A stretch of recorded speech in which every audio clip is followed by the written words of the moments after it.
মসজিদ আমি করেছি, আমি কেন জাহান্নামে যাব?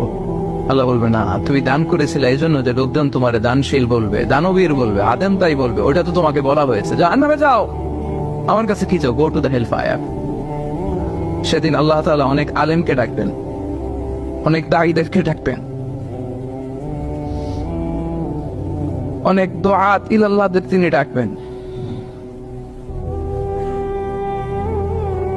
Because of Allah, you never know, but Allah will know, and then God will know. সেদিন অনেক দুআত ইলাল্লাহদেরকে ডেকে আল্লাহ বলবেন যে তুমিও জাহান্নামে যাবে। সে বলবে আল্লাহ কেন? আমি মানুষকে কোরআন শিখিয়েছি, আমি মানুষকে হাদিস শিখিয়েছি, আমার কথা শুনে অনেক নামাজ পড়েছে, আমার কথা শুনে অনেকের দাড়ি কেটেছে, আগে সুদ খেত, আমার কথা শুনে সুদ